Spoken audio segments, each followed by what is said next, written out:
¡Ay, qué secuece culpables!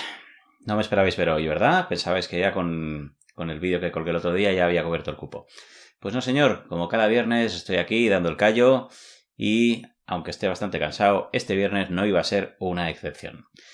Aunque podría haberlo sido, porque precisamente de lo que vamos a hablar en este vídeo es de excepciones. Ya sabéis, soy Alberto Estrada y si hoy me caigo dormido mientras estoy grabando el vídeo, esto es culpa del rol.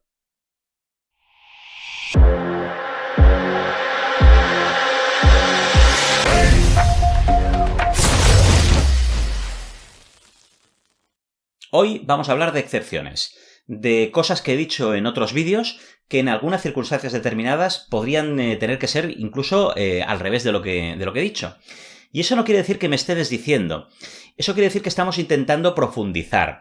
Cuando uno profundiza en una materia, cuando uno indaga, va descubriendo esas excepciones, esas situaciones en las cuales nos tenemos que saltar la norma.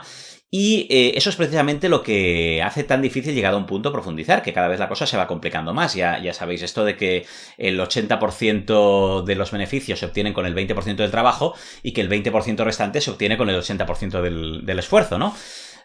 Yo cuando doy clase muchas veces les pongo a los alumnos para que entiendan este concepto de que a veces hay que repetir las cosas desde diferente perspectiva para llegar a una idea concreta. Les pido que me expliquen cómo se tiene que dibujar la E, porque ellos son expertos en escribir la E, ¿no? Entonces les pido cómo tienen que dibujar la E, me dicen pues 3 palos horizontales y uno vertical. Entonces yo hago algo así, me dicen no, pero el palo vertical tiene que estar a este lado. Yo pongo el palo y me dicen no, pero tienen que ser los 3 palos de la misma longitud. Yo les hago esto y digo, entonces esto no es una E. Sí que es una E. Y cuando ya les tengo muy mareados con esto, dibujo esta E. Claro, nosotros hemos visto tantas E's, hemos aprendido a hacer la E de tantas maneras, la hemos visto de tantas maneras que comprendemos la E y sus excepciones. Y podemos entrar ahora a profundizar en el detalle. Y podemos saber que, para que sea una E, aunque no es necesario, a veces el cachito de arriba es un poco más pequeño que el cachito de abajo, por ejemplo. Pues un poco pasa lo mismo con el rol y como con cualquier otra habilidad que tenemos que ir profundizando, y a veces eso hace que entremos en contradicciones. A veces también me he equivocado o no me he sabido expresar bien en algún vídeo. Por ejemplo, hubo un vídeo en el que comenté tenéis que ir dejándole las pistas a los jugadores hasta que puedan resolver el misterio sin tener que pensar nada con todas las pistas, ¿no? Como las reglas del ahorcado, ¿no? Que te salga toda la palabra entera, un panel de la ruleta de la suerte donde tengas ya todas las letras, todas las vocales, todas las consonantes y para resolver solo tengas que leer. A ver, no estoy diciendo que esto sea lo que tengáis que hacer, o no era mi pretensión decir eso. Yo lo que quería decir es que si lo que queréis hacer es ese tipo de aventura, queréis ofrecer a los jugadores la opción de poder resolver el misterio, pase lo que pase, podéis construir el misterio de esta forma. Pero también es lícito construir el misterio de forma que si los jugadores no hacen un salto lógico o no piensan en algo, pues no lo pueden resolver y fracasen. Es un poco cuestión de gustos. Dependerá de cómo lo queráis enfocar en ese momento concreto. Y en ese sentido, dejadme recomendaros una cosa que ya dije por Twitter, pero que creo que es muy válida, que es que, en caso de duda, entre seguir la teoría rolera y seguir vuestros instintos, hagáis caso a vuestros instintos. Cuando todo en vuestro ser os está diciendo que algo que os han contado, pero no encaja, no debería ir por allí, debería ir por otro sitio, hacedle caso a vuestros instintos. Por varios motivos. El primero es porque, si os equivocáis, porque os podéis equivocar haciendo caso a vuestros instintos también, os sentiréis menos idiotas. Segundo, es que así aprenderéis también, que es un valor fundamental. Y tercero, que los instintos, frente a la teoría, suelen tener un valor muy bueno. Y es que la gente muchas veces no es capaz de ver por qué falla algo, pero es capaz de ver que algo falla. Esto creo que era Picarus Circus, no me quiero confundir, que en un tuit decía la persona que ve un cartel dice este cartel está mal diseñado, pero no te puede decir por qué. El diseñador, que sabe de teoría de diseño, te puede decir por qué el cartel está mal diseñado y hacer un cartel que esté bien diseñado. Pero cualquier persona ve un cartel que está mal diseñado y es consciente de que ese cartel está mal diseñado, aunque no sepa explicar por qué. Por tanto, cuando vuestras alarmas os suenan en el cerebro y dicen algo aquí está mal, esto no tienes que seguir las reglas, la teoría, seguramente vuestro instinto sepa mucho más que la teoría que hayáis podido desarrollar, aprender, etc. Porque, en el fondo, los seres humanos vivimos rodeados de historia, dormimos historias, respiramos historias, comemos historias, leemos libros, vemos series. Las historias forman parte de nosotros de una forma muy intensa. Por tanto, el camino teórico en el que tendríamos que avanzar es muy, muy, muy largo, pero el camino instintivo lo hemos desarrollado y hemos avanzado hasta un punto muy, muy evolucionado. Con lo cual, en caso de duda, vuelvo a repetirlo, confiar en vuestro instinto. Y aquí podríamos tener la primera contradicción, porque a veces es bueno no confiar en el instinto y hacer algo que es contraintuitivo, pero que después te das cuenta de que funciona. Y esto un poco vendría con la idea esta que habíamos comentado en otros vídeos de salir de la zona de confort. Es decir, al final, experimentar, confiar en vuestro instinto, pero también estar dispuestos en algunas ocasiones a probar qué pasa si hacéis algo que pensáis que no va a funcionar, pero que de repente, hostia, lo pruebas y funciona. Como veis, vídeo lleno de excepciones. La primera excepción no es sobre algo que he dicho, sino sobre algo que he pensado. Y la voy a enlazar con el vídeo que colgué sobre la visita de Satin Phoenix, que se titulaba El secreto del rol. Y puse ese título, primero por el clickbait, pero no me parecía que fuera un título deshonesto, porque yo pensaba, todo el mundo tiene que darse cuenta de que no hay tal secreto del rol, de que es imposible que esto exista, que es una broma, que es una trampa, que el vídeo tiene que ir de otra cosa, no del secreto del rol. Y luego he estado dando vueltas y no estoy tan seguro de que esta suposición que hice sea verídica. Es decir, quizás si hay no un secreto del rol, porque secreto lo que es secreto no lo es una obviedad. De hecho, porque no solo es el secreto del rol, es el secreto del rol, el secreto de la literatura, el secreto de la danza, el secreto de la pintura, el secreto de la medicina, el secreto de conducir, ¿vale? Pero sí es una clave. ¿Cuál sería la clave? Estuve pensando, ¿existe realmente una clave que sea fundamental en el tema del rol y que pueda servir como macro consejo, como gran consejo que los abarque a todos? Y yo creo que sí. Por ejemplo, para mí el secreto del rol o la clave del rol es que hay que echarle tiempo, hay que dedicarle horas. Como cualquier cosa. Cuanto más horas le dediques, cuanto más esfuerzo, cuanto más tiempo, mejor te saldrá y mejores serán tus partidas. Y me puedes decir, pues vaya mierda de consejo, para esto no hacía falta estar aquí suscrito al canal, ya eso es evidente, eso ya lo sabe todo el mundo. Sí, el consejo en realidad en este caso no va enfocado a que mejoréis. Va enfocado a que os valoréis de una forma diferente. Sobre todo cuando os comparáis con otras personas, con otros narradores. Y voy a seguir poniendo como ejemplo a Sirius Esenra. Tú ves a Sirius Esenra, cómo improvisa, cómo narra, cómo hace descripciones y dices, hostia, este tío es un crack, es una máquina. Y luego le preguntas y dice, no, yo no preparo la partida, yo sobre la marcha, con lo que me va llegando a la imaginación, voy construyendo. Esto es engañoso. Porque si tú lo ves así de buenas a primeras, piensas, hostia, qué súper talentazo, qué excepcional. Bueno, Sirius Esenra ha explicado en algunos de las entrevistas, de los vídeos que ha hecho, que él era tartamudo y que gracias al rol y gracias al rap consiguió corregir esos problemas. Hostia, es muy fuerte, ¿eh? Imaginarte a esta persona que coge, cierra los ojos y empieza a describir como si estuviera redactando un texto literario, que era tartamudo y que le costaba encontrar las palabras, le costaba que le salieran. Entonces, esta persona, que está donde está y hace lo que hace, ha tenido que dedicarle un huevazo de tiempo. No al rol en sí, pero sí a superar estas limitaciones que se han traducido en una mejoría en sus artes como director de juego, ¿no? Y nosotros tenemos que ser conscientes de eso. Si tú te paras a comparar y dices, hostia, yo no soy capaz de hacer lo mismo, yo no soy capaz de improvisar como esta persona. Esta persona puede improvisar sin una partida dedicándole 5 minutos. Claro, pero es que no son los 5 minutos que le ha dedicado a improvisar la partida de hoy. Son las horas y horas y horas y horas que le ha dedicado a estar en el punto en el que está ahora. Y eso son horas, eso es dedicación, y eso también tenemos que contarlo. Por tanto, no es tanto como para que mejoréis y para que aprendáis, sino para que seáis conscientes de que a veces se ve que las cosas que hacen los demás son muy fáciles, son muy fluidas, pero pensar que la gente que hace cosas realmente espectaculares, seguramente de un modo o de otro le han dedicado muchísimo tiempo y muchísima preparación. Pero bueno, vayamos a ejemplos concretos de cosas que he dicho en mis vídeos. En mis vídeos he dicho, y además varias veces, que no se tiene que leer. Y sigue siendo cierto, no leáis, es una recomendación esencial. Pero hay veces que sí se puede leer. Yo, por ejemplo, la mejor introducción de una partida que he visto nunca, que es Prometeo, y que no os la voy a chafar porque conservo la esperanza de que algunos de vosotros pues podáis jugarla o a lo mejor algún día se publique, con lo cual me la voy a guardar. Pero Fabián Plaza, que es el autor de esa campaña, leyó la introducción. Y nos quedamos todos alucinando. Y la leyó.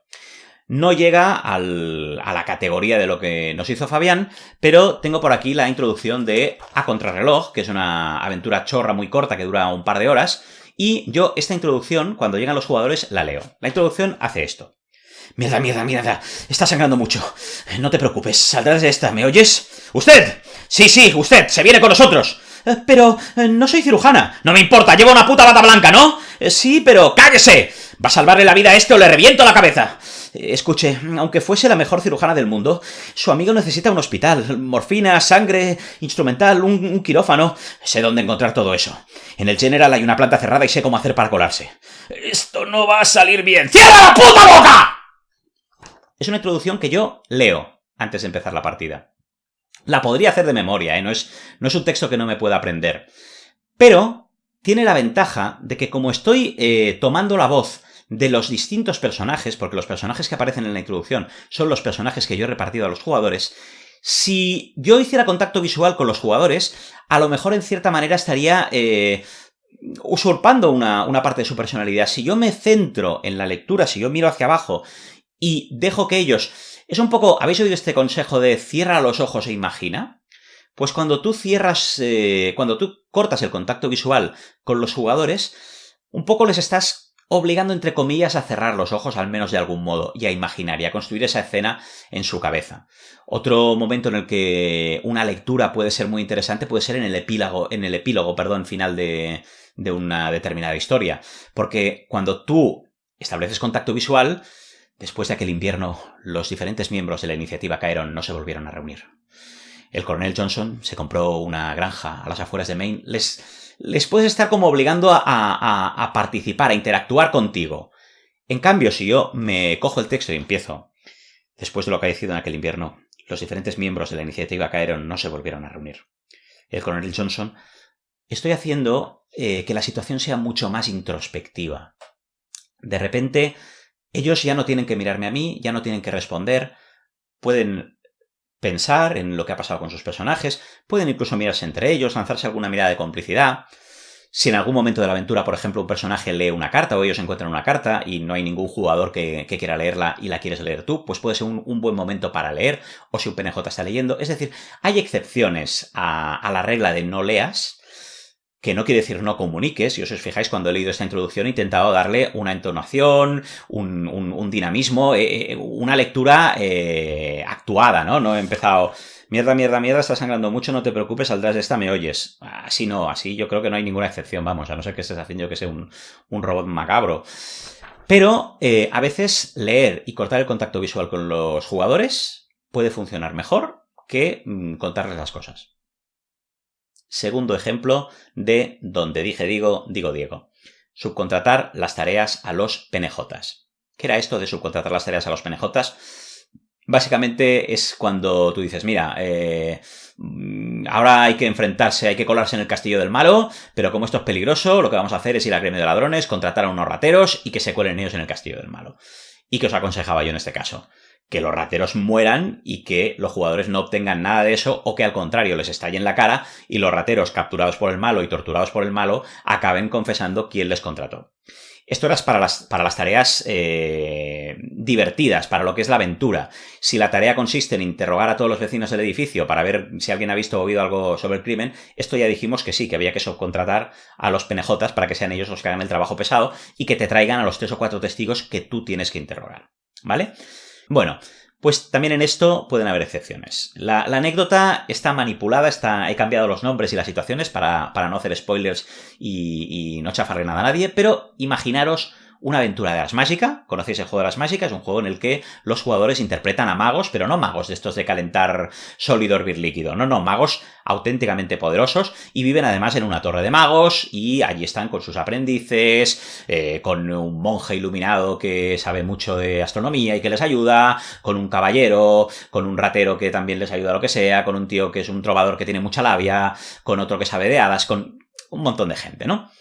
Entonces, en esta aventura, por ejemplo, pues nos atacaban, por ejemplo, unos demonios que atacaban la torre y yo, junto con buena parte de la gente que vivía en la Alianza, estaba refugiado en una zona muy segura de la torre. Ahí estaba yo, que era el mago, y allí habían, pues esto, el experto en hadas, el sacerdote, la cocinera, ¿no?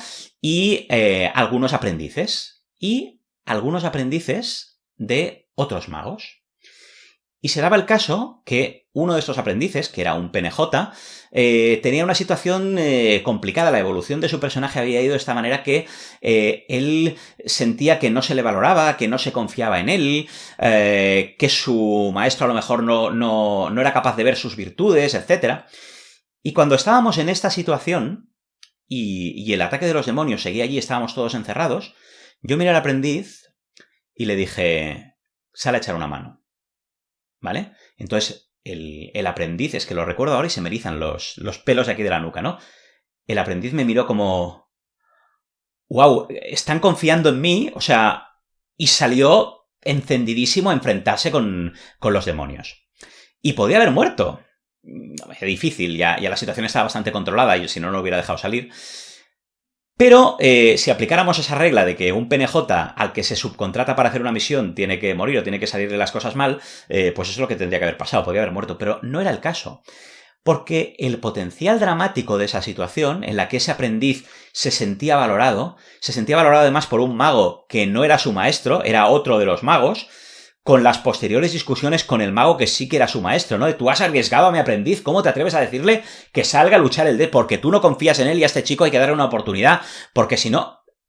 Toda esa generación, todas esas emociones a flor de piel bueno, estamos realmente interaccionando, no con un PNJ, sino casi con otro ser humano real, que está interpretando el narrador, pero que realmente tiene entidad, que existe. Eso pasaba muy por encima del hecho de que yo estuviera decidiendo no enfrentarme a los demonios, quedándome en la zona segura y enviando al aprendiz a ocuparse de los demonios. Otra contradicción. Al principio de estos vídeos os dije, haced que los personajes jugadores sean los protagonistas de la historia. Y esto, pues, tiene que ser así en general, pero a veces se consiguen historias mejores si los jugadores no interpretan a los protagonistas, sino a personajes que estaban por ahí, que se han visto implicados de rebote en la historia. No normalmente, pero en algunos casos sí. Y lo vais a entender con un ejemplo muy rápido para que veáis por dónde voy. Imaginaos que yo estoy paseando por el espigón de costa con mi hija, hay mal tiempo, hay una tormenta y viene una ola y ¡pua!, choca contra nosotros y mi hija cae al mar. Yo voy detrás. O sea, seguramente moriré, no hay ningún tipo de duda, pero yo no tengo elección. Porque estoy tan implicado en esa decisión que en realidad no tengo decisión, no tengo alternativa que tirarme al mar detrás. Si los personajes están muy implicados en la historia o en cómo van a tener que reaccionar a la historia, eso puede hacerles perder libertad. El héroe es el que se cae al mar a la hija de otro y salta.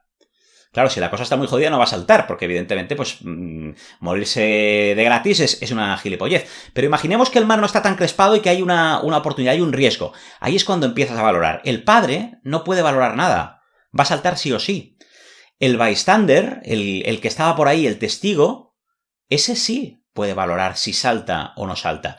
Y ese drama, ese salto o no salto, puede hacer que la historia que vas a contar se construya y tenga una intensidad mucho mayor que si los jugadores no les queda otro remedio que saltar detrás de la niña porque es que es el padre. ¿Me explico?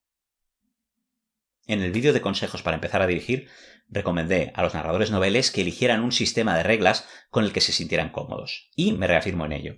Pero a los narradores veteranos os recomiendo otra cosa.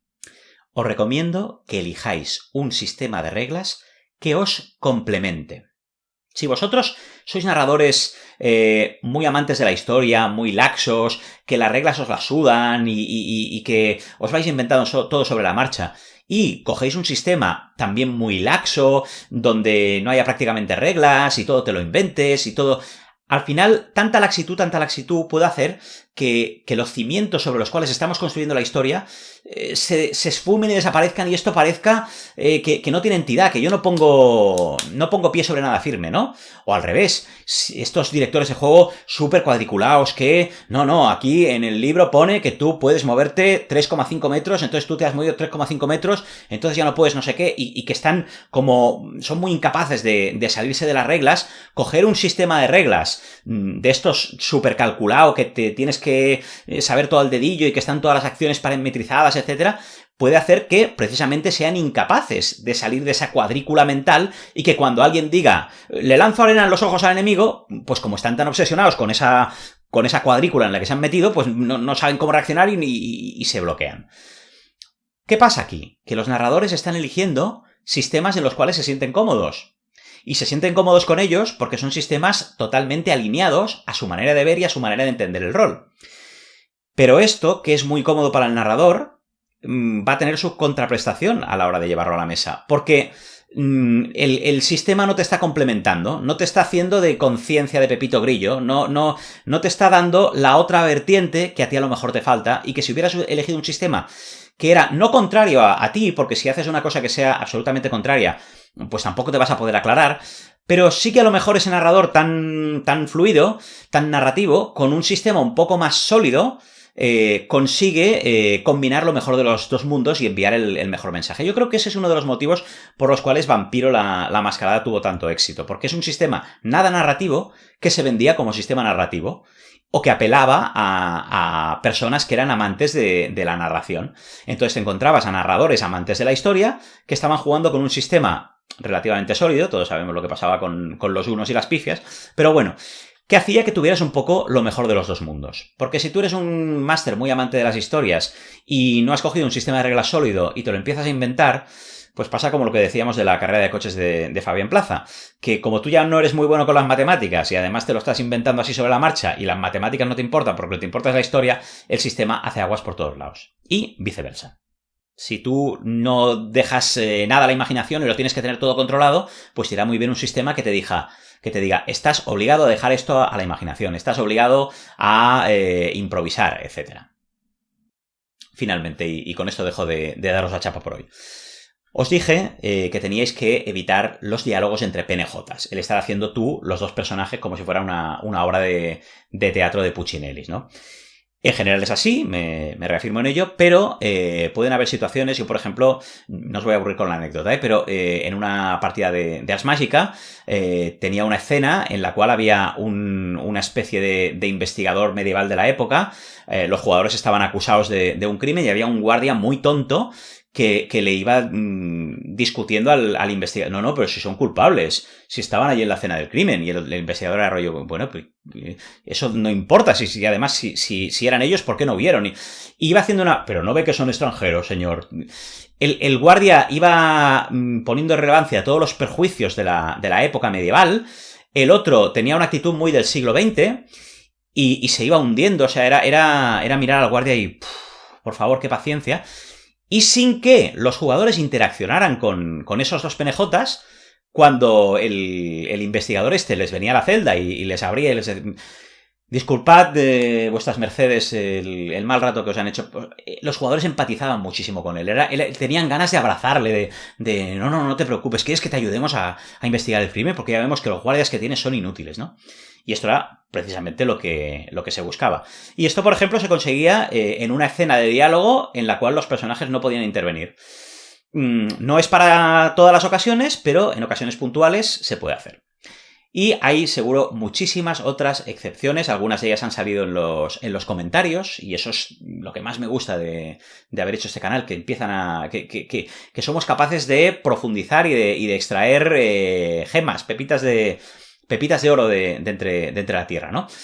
Pero a lo mejor se os ocurre alguna otra, o a lo mejor tenéis vosotros algún comentario, alguna excepción que queráis comentar. Así que, si tenéis alguna idea para complementar lo que hemos hecho en este vídeo, dejadlo en los comentarios. Si os ha gustado, dadle a me gusta. Si no os ha gustado, dadle a no me gusta, pero por favor, explicadme también por qué no os ha gustado para que lo podamos intentar corregir, cambiar, porque mi objetivo es intentar hacer los vídeos que más interesantes sean para vosotros. Si no estáis suscritos al canal, suscribiros. Si no lo están vuestros amigos, animarles a suscribirse. Si no han oído hablar del canal, difundid los vídeos por las redes sociales para que les llegue. Y hasta que nos volvamos a ver, dadle al rol su merecido.